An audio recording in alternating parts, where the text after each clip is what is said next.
I think we're still quite a bit out before we see it start jumping back up, but I don't see it crashing by any means, right? You know what I mean? And so when I'm talking to clients and I'm saying it crashing, like what are you referring to? Like hyper cap rate. Like I'm talking 8, 9, 10 caps for multifamily. No, I don't even think that argument or discussion doesn't even make sense. But I but there's many people that talk to us about this, and they have these fears. So that's what I wanted to address. Welcome back to REI Hot Seat. Andrew Hines with Jacob Campagnaro today. And it's rare that we get Jake, but we got Jake. Jeez, I wish it wasn't rare. Anyways, we got a good one for you today. We're going to be talking about a bunch of stuff, not specifically deals, but we're going to be talking about the tariffs and my theory about what the tariffs were all really about, what the talk of the tariffs were about. Multifamily cap rates. Jake's going to be talking to us about trends, what he's seeing. And we're also going to be talking about buyer trends, sort of buyer behavior, what's happening right now, and leasing. Yeah, so you're talking leasing on the multifamilies. We can, well, that's actually a really good topic. I was thinking more of office, industrial, and retail, but let's jump and talk quickly about the residential leasing as well. Yeah. But why don't we start with overall market sentiment, tariffs, what's happening? What do you think, Andrew? Give us some knowledge. Yeah, it's crazy times right now. So so let's just assess the root of all this was Trump coming into power. And I really thought that Trump was doing what he always did, which is basically testing a concept by saying he's going to do something. And he's always done that. And if you just look at what the auto industry, the decisions that people have made, like he wanted to bring more manufacturing to America, already just the threat of tariffs has made manufacturers stop all future projects for Canada, because the threat of this happening when cross-border, construction of cars is so institutionalized, like cars go back and forth throughout the process in Windsor, Detroit, right? Like that, so many American consumed vehicles are made in Canada. Like throughout, like you got St. Thomas plant, we've got in Oakville, they make all the Escapes and Ford, the Lincolns, and there are just plants everywhere that are shipping. And then the RAV4, Toyota sends it out of Woodstock down to the U.S. So just to stop new projects from happening, he's already steered the ship back the way he wants it. He never actually has to follow through on this.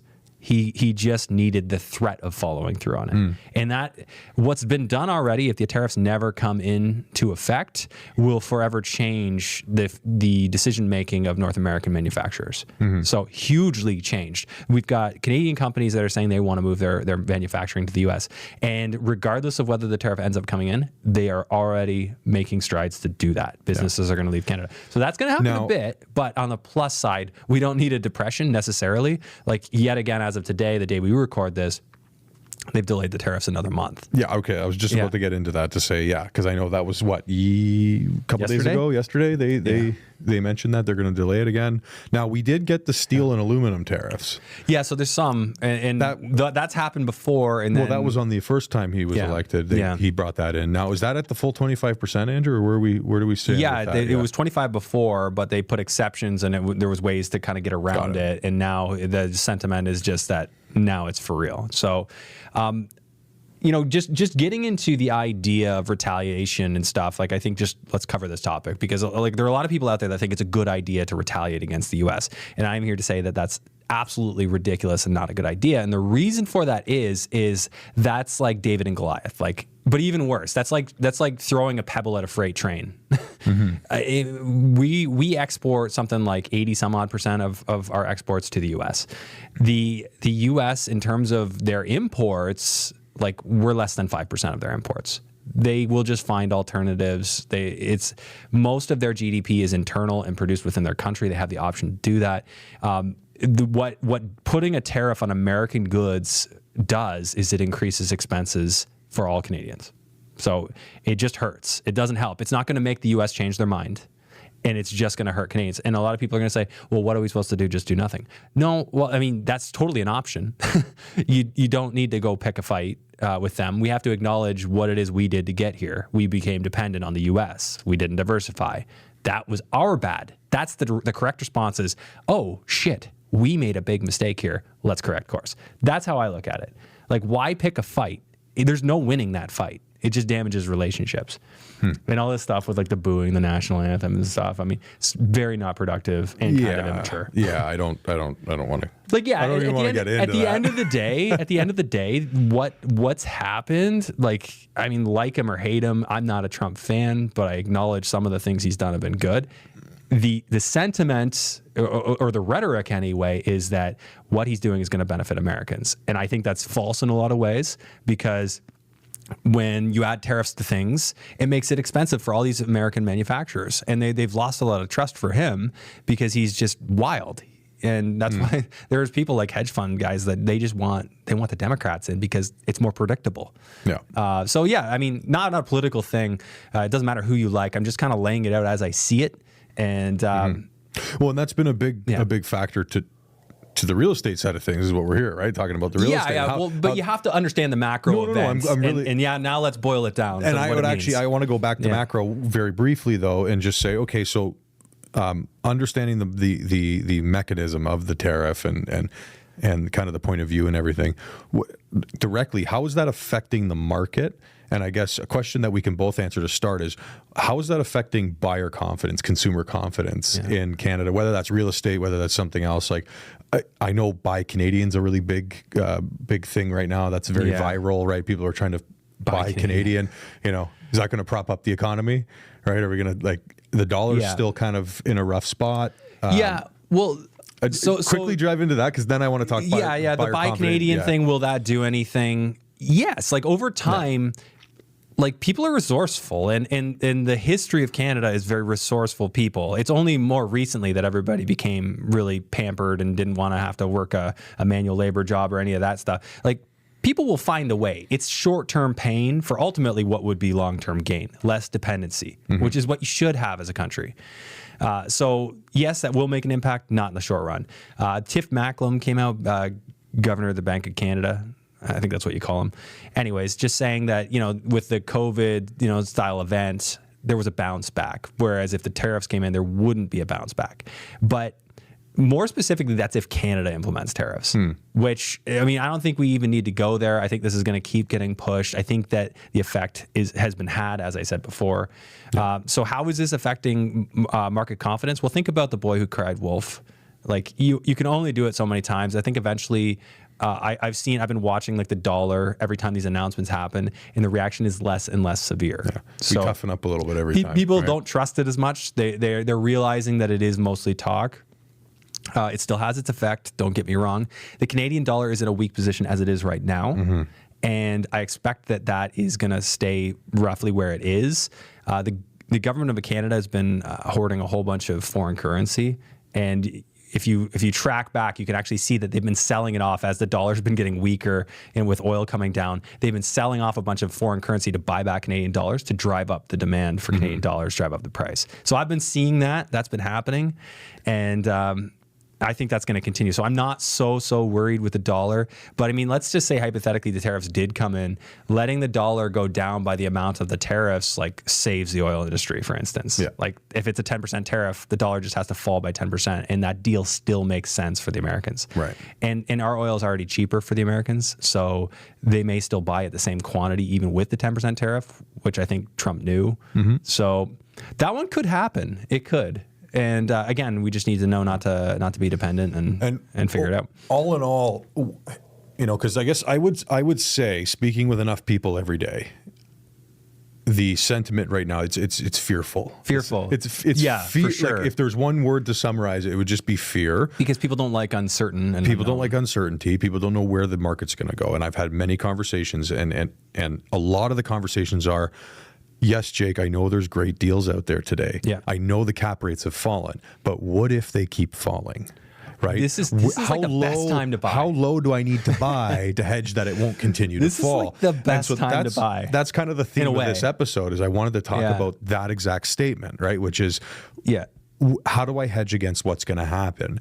And when talking about all these different, economic events, worst case scenario is what? Hyperinflation? Are we expecting hyperinflation? Is that fear gone, or is now this like No, I don't think now is it just depression or hyperinflation is a bar. I think that term's really misused because the bar for hyperinflation is like hundreds of percent. Like so, we're not there. So let's just call it. I think a sustained inflation of 3-4% is very possible, and it kind of handcuffs. Like you're saying, in an event where the tariffs did happen. In an event where the tariffs happen, in an event where our dollar continues to plummet, just because of economic and it's not going to plummet. That's not going to happen. It could settle around 5 cents or something like that. Like I think people get too worked up, but. You've heard the expression, be fearful when others are greedy, greedy when others are fearful. That's a Warren Buffett quote. I mean, it obviously makes a lot of sense if people are fearful right now. Now is a great time to be looking for deals. Doesn't mean you're going to get a good deal, but it means that there are great deals out there. But there are, and I think that leads us into our second topic, which is going to be multifamily cap rates, investment cap rates. Right? Again, our team. Before we go into that, though, we should get in. Like, so what can you expect? Short term, long term, right? If we have tariffs, what can you expect? You're going to see inflation, right? If the retaliatory tariff from Canada, now all of a sudden everything costs more. Your repairs and maintenance cost more. I guess the overall thing is, what is the worst case scenario? What's going to happen, right? Like if tariffs come in, if what's the worst case scenario we're going to see here? Because that's where I like to start. Well, it is a depression, right? I don't think you could even. And in the technical definition for a depression, I'm not sure how many quarters it has to be of negative growth, but I'm pretty sure we would achieve it. Right. It would be a deep recession, but that doesn't mean that real estate goes down, because it's also going to be inflationary. And where do people put their money when there's an inflationary environment? They put them into hard assets. And that's where I was trying to guide you into with my question. So you've got the assets increasing, but you also have the costs of maintaining these units increasing. And then in the short run, the ability to pay high rents is potentially restricted. So you're probably not going to see a lot of rent growth, and you may see some rent shrinking. We still do have a population problem with not enough units for rent. But in a depression type economy, that's what you're going to see. People aren't going to be able to afford more rent. People are going to live together. So you might see rents come down a little. For some people, it's not an issue because their tenants are already way below market rent, things like that. But just kind of keep that in mind if you're going for an aggressive play where you're trying to stretch people and get them to pay more in rent. That's probably not something you're going to want to do in the short run. I guess that was topic 3, but so we can talk about that leasing demand, what we're seeing, right? And can you imagine like commercial, like all that stuff? It would be really soft. Like this isn't if the tariffs happen. If they don't, what I see happening for Canada in the next year, 2 years is like interest rates continue to fall. And people start to see like, it does make sense to buy properties again, like because the interest rates come down. So either way, I think we're going to see some assets increasing in value, because that will also cause the same thing. And that's kind of my rebuttal to people when we're talking about this. And this isn't a Band-Aid you can slap on everything and call it, here's the fix, so just do it. I do agree with Andrew. I think there's amazing deals out there right now. I guess the question is the market going to continue to come down, or is it going to start rebounding and cap rates are going to start compressing again? That's what we can. I think they're going to compress to some degree. I think they will start compressing again. I think we are in for 2025 is going to be a bumpy year, right? I think we're still quite a bit out before we see it start jumping back up, but I don't see it crashing by any means, right? You know what I mean? And so when I'm talking to clients, and I'm saying it crashing, like what are you referring to? Like hyper cap rate, like I'm talking 8, 9, 10 caps for multifamily. No, I don't even think that argument or discussion doesn't even make sense. But but there's many people that talk to us about this, and they have these fears. So that's what I wanted to address. There's a certain amount of people who kind of live in a fear bubble, and they're going to be afraid when others are afraid. Then there's those that think critically about the issue. And yes, I'm not saying you shouldn't be careful at times like this, but there's people who think critically and they acknowledge opportunity, and they don't let their fears control. And then there's the other pool, right? So that's one segment of some of our buyers. And then we have other buyers and sellers, but I'm talking about buyers right now that are cash heavy, family offices, generational wealth. And these people have come to us and they said, hey guys, we need to buy 10 buildings this year because we have too much cash in the bank. Yeah. And their biggest fear is inflation and what happens to our cash if inflation does go out of control. Case in point, and exactly what I was saying. And so they actually, contrary to what people are saying, they're saying, no, we need to buy aggressively, right? And obviously they see the opportunity to buy buildings at good rates right now and decent deals and deal structuring. But I found that very refreshing. And there's been not just one, but multiple groups coming to us saying I need to put my money to work. I have way too much cash in the account. This is exactly what I'm saying. Like you're going to see, as we've always seen, asset prices are where inflation hides, because we all know that the inflation that's stated is not true inflation, because they don't factor in like the craziness of happening to building prices and real estate prices. It is factored in a way because interest costs and housing costs are considered, but we're kidding ourselves if you didn't think that the interest or the inflation rate was far higher than the 2% it was stated to be throughout the 2010s. It was higher. So got to consider that people always go to assets to preserve their wealth. And whether that's coins, whether that's hard real estate where you can actually generate cash flow, which is obviously a popular one because it pays you. Gold doesn't pay you and it's a risk. Somebody could steal it. Interestingly, P stamps, like Canadian P stamps, like for mailing letters, they hold their value. So as it gets more and more expensive to mail, they're always worth whatever it costs to mail a letter. So get into postal stamps. Yes, that's the way. I was wondering that today because I was looking it up and like they always hold their value. I'm like, do people obviously people collect stamps? Maybe that's part of the reason. Yeah. So, anyways, just going back to that, like it doesn't mean you don't expect it to be a bumpy ride. But to expect it all to come falling down, that doesn't make sense. Does Canada have some changes to make? Absolutely. There's a large populace that's elected morons, let's call it what it is. And because of that, we've got policies in place that are very anti-business, and they have made a lot of people leave. But it doesn't mean that you couldn't get new leadership in that makes smarter decisions, be fiscally conservative, and all of a sudden that turns around. And the populace, like people are going to realize the damage that's been done and steer the ship back. Canada is still a destination spot for the world. Even if immigration is being paused right now, it doesn't mean people don't want to come here. And even if they're less interested in coming here than they used to be, they still want to. We're still a great spot to live compared to so many places on the planet. Yeah. So keeping that in mind, the arguments to say that the bottom's just going to fall out on assets where all the wealthy people are trying to store their wealth, I don't think that makes any sense. It could be a little rough. Cash flow could be compressed. So you do need to be, make sure you're buying stuff where there's a bit of a buffer in there with cash flow. Yeah, and I think that's where we talked about cap rates. I want to talk about buyer and what buyers are looking for and what people are doing. And that's where I see benefit in blue collar, middle of the road, multifamily assets. Yeah. Right. Sure. And I've always said this, and Andrew, you've said this, right? And it's like, or buy a trailer park. Right? Like, but year-round trailer park, not in Canada. Yeah, a mobile home park, right? Yeah. But that's where I see the value right now is these middle of a road assets where it's not this premium asset, because that's where we've seen rents come down more than anything is on the fully renovated. Yeah, you're thinking essential living. I want essential housing. Yeah, essential that's what housing. I want my portfolio to be, because guess what? If the bottom does fall out, Andrew, that's still going to be needed. Housing is still needed. People have to live somewhere. Yeah, exactly. So if you're heavy into essential housing, you're not in super inflated markets that are arguably in a bubble.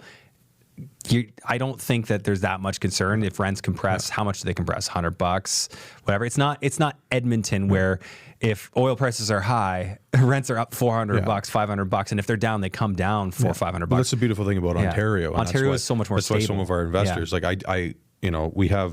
do a multifamily like education thing every once in a while, and I always love to show the cap rate graphs over the last 10 years. Right. And I think I've mentioned this on this podcast before, but you look at Ontario and it's this nice gradual growth, or, growth downwards, because caps get compressed. It means more value.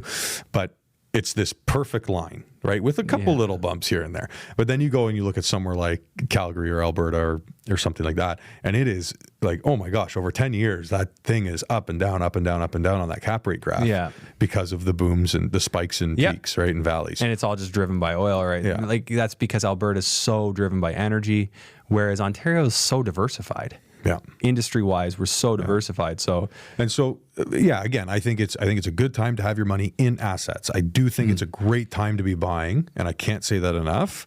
Yeah. And you're getting a good enough deal now that even if lease rates continue to compress slightly, you're okay. Like we're buying buildings at, well into the 5% caps, 6% cap rates, like multifamily buildings. These are things that 3-4 years ago people would dream of, right? The other thing to consider is like if your building's not super primo, it's unlikely that your tenants are going to leave and go through the hassle and expense of moving over $100 rent savings or $200. Like it'd have to be meaningful to make them move. And I'll say this, and I don't want this to sound like a shameless plug, and it kind of will be, but like I'm listing a building in Hamilton right now. It's 21 units.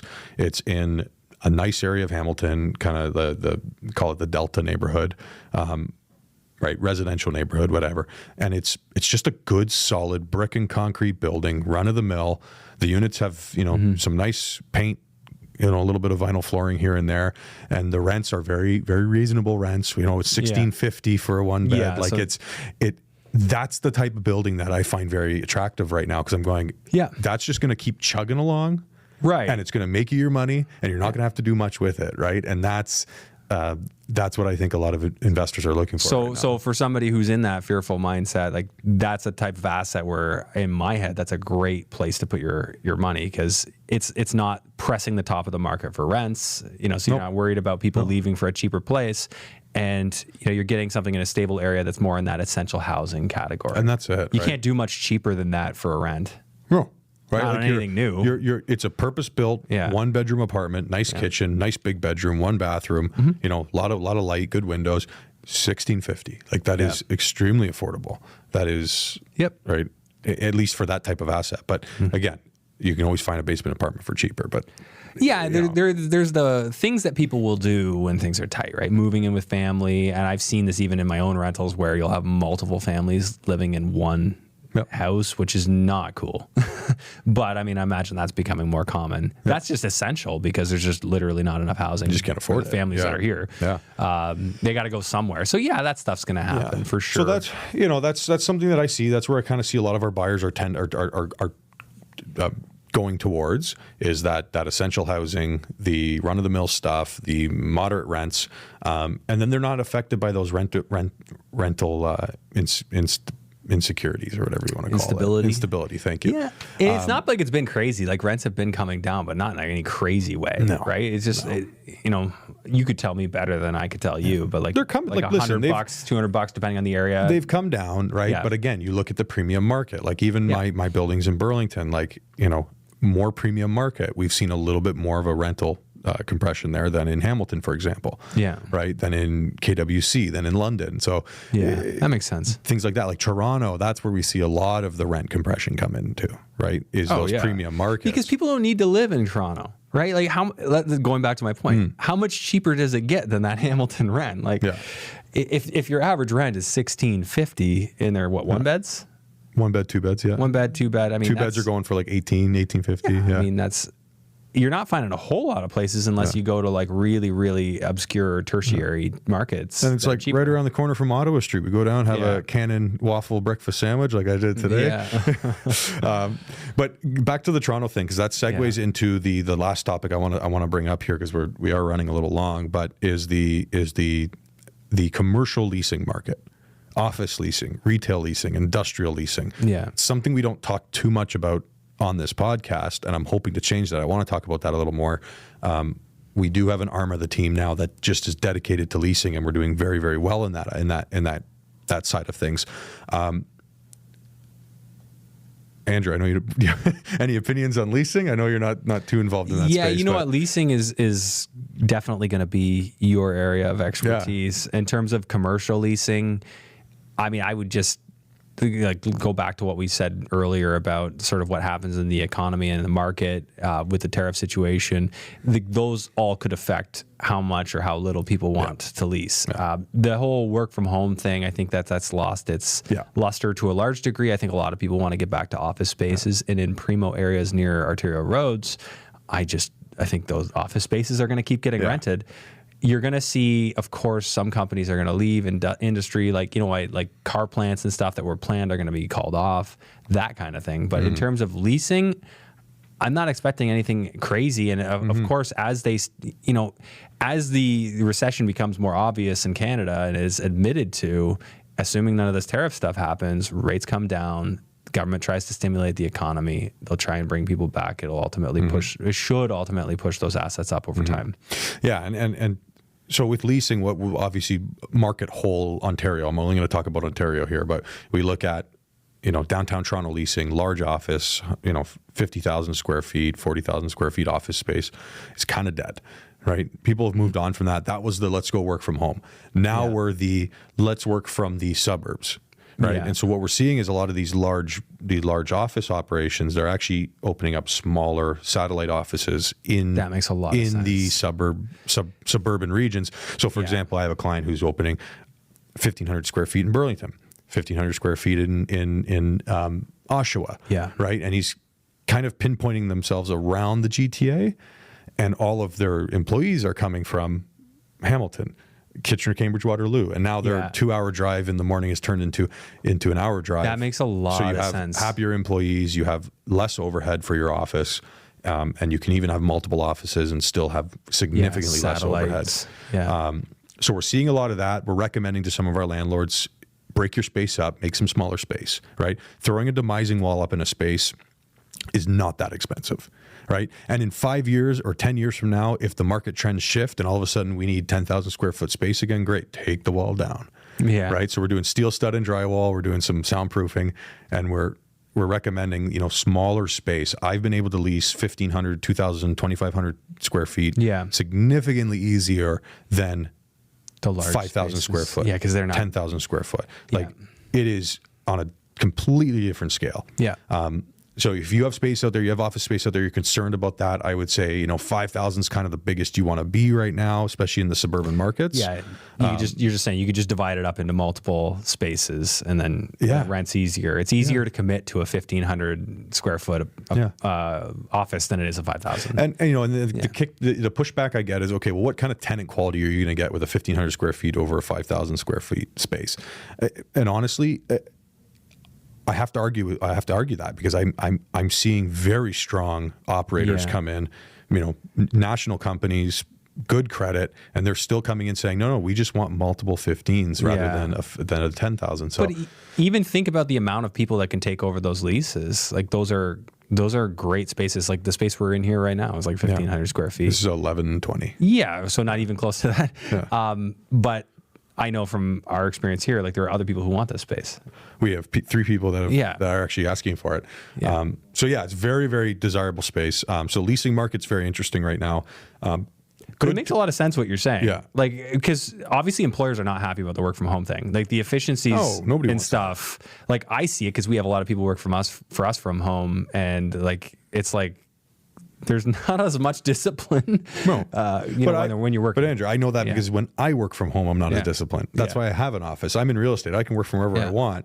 But when I'm home, I get up and I go to the kitchen and I make a sandwich, and then it's easy to get into. Let's go tinker with the motorcycle for half an hour, right? And then now I'm going to take the dog for a walk, right? And it's like you just get distracted naturally. So anyways, that's what we're seeing in the leasing side of things, the commercial leasing side of thing. Retail is still fairly strong. Not too much concern with retail. Obviously, prices have come down. Industrial staying strong in suburban markets. Easy access to highway, arterial roads. Industrial is always going to stay strong. You just need to find those key nodes that you want to be in, right? So industrial space, what kind of spaces are we talking? Like warehousing and stuff? It can be anything from warehousing to, for example, flex use, which would be like, think of a plumber that wants to have a little bit of office at the front, and then at the back he can park his vans and shop. Mechanics, things like that. And you think about it, a lot of that stuff's just essential, right? You got to have your plumbers, mechanics, all that stuff. Like there's so many like industrial or flex use type properties that they're just needed. Like, economy's up or down, they're going to be needed. No, flex use is great. Office is just, like I said, office is a bit tricky because of the square footage requirements and who's actually looking. And then retail, again, very, very location driven. But if you're in hot nodes, if you're downtown, if you're on big material roads, the retail stuff is still fairly active. It'll just be like when I think of like what retail will be hurt, and I'm thinking like the bars and restaurants of like not downtown Toronto, that'll always be fine. But the ones on like the West End, like the funny thing is we're starting to see a bit of a resurgence in restaurants. Like we're actually starting to see restaurants pop up And it's kind of like, the old restaurants are going away. We're seeing new trendy boutique stuff pop up. Yep. Again, downtown Toronto, downtown Burlington, downtown Oakville. in the main you get spots. outside of those downtown regions, it is They're gonna all hurt. franchise. Yeah, they're right. The gonna mom and pops are done. Yeah, That's what I was saying. Like the mom and pops ones on like the West End and stuff that are kind of off the beaten path. Those are the ones that are going to hurt. The ones that are in the core areas, like people aren't going to stop going to downtown Toronto. And people want trendy. Like people want to get away from franchise and from those basic restaurants. They want the cool speakeasies, the basement bars, the whatever. Yeah, that's what we're seeing a lot of. But all in all, in the leasing thing, just to put a bow on it, just like multifamily, very good time to get into leasing. Right. If you want that 1,000 square foot unit, you wouldn't believe the incentives tenants are getting right now. Right. Yeah. Get in there, know your terms. Right. Ask for flexibility. Ask for your free rent or your tenant improvement allowance, and take that step. Because I think if we lock in now and you start at a very low rate, and even if you have your 2.5% escalations over the next 10 years. You're still better off than, trying to wait a couple years or something like that. So again, great time to get into the market. If you wait for the market to recover, and that's on all of these notes, like if you wait for when everybody else is not fearful, then the opportunity is gone. The buyer's opportunity is gone. If you're buying at a time like this, yes, there are certainly things to take into consideration, and there are reasons not to buy. However, there are very good reasons to buy. So my sentiment here is just like, be balanced, think logically, like look at the facts, look at what you can get and what you expect to happen in the market. And of course, never invest your last dollar. Yeah. But I think that when it comes to multifamily, I'm way more bullish on that, because I know that's where the big money's going to go. People who are looking at the inflation problem, they're going to say, get me into hard assets now more so than ever. And that's going to continue. I don't think that's going anywhere. If you're talking residential houses, you could still see softening. It depends on what happens with interest rates. Those prices could still come down. Yeah. But in terms of like the most affordable housing, if you need a place to live, it's the essential multifamilies that we've been talking about. And anyways, we don't need to dive back into it again. But no, this has been great. This is a good episode. I think we covered a lot of key topics. Obviously, this topic is huge, and we could be here for the rest of the day talking about this. But I haven't had a really good vent my thoughts episode in a long time. I was needing to. Yeah. So people who have been missing my podcast, you got this episode. So anyways, what we're going to wrap up with is, if you've enjoyed this, of course, show the channel some love and maybe share this episode with somebody. Obviously, I didn't pull a lot of punches on this one, but that's half the fun. Anyways, and then also, if you are one of those people who wants to take an advantage of this opportunity right now, whether that's buying or selling, Jake and his team, the investments group, are, they're the smartest people on it that I know. So anyways, you can join our insiders list, and that gets you access to pocket listings, off-market deals that they have coming across their desk, and of course, it gets you in contact with their team because that's what they do. They do multifamily investing, they do mixed-use investing, and we have the leasing arm as well, right? So even anybody that's thinking, even landlords out there that have mixed-use apartment buildings, and they go, man, what do I do with this retail space? Like, call us, maybe we can help you out. Again, that's the big thing, right? Because I learn a lot from you guys, and that's one of the reasons I wanted to do this, and we share the office space and such. I learned so much from you guys, because you have your finger on the pulse. You get all the anecdotal evidence I get from you guys. This is what I'm hearing, and just getting around these guys, I can speak from experience. It's very enlightening. You really see what's happening on the ground. We can talk theory all we want, but seeing how it plays out on the ground is great.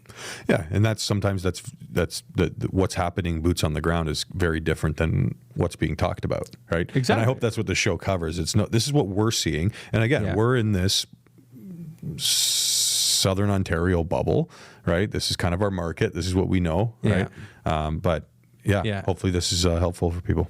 Yeah, I would say I'm your theory guy on the show. Not that I don't do a lot of things practically, but you guys, in terms of the topic matter, are obviously very hands-on, and it's a good mix. You bring context as well. If it was just Dave and I, everybody would be sleeping by now. We'd be sitting here talking about pennies and cents on deals and how to make things So we can get in the weeds. Yeah, for sure. No, it's a good dynamic. I enjoy doing it. I'm sort of missing doing the podcast. I can't bring myself to commit to restarting it, but every once in a while I think about, well, maybe I'll just drop an episode. Well, we can always just do a long kind of a bonus Long episode form. once a month, long form hot seat, right? No, this kind of gave me my fix. We'll just have to promote this episode. Anyways, guys, we'll see you again next Thanks, week. guys.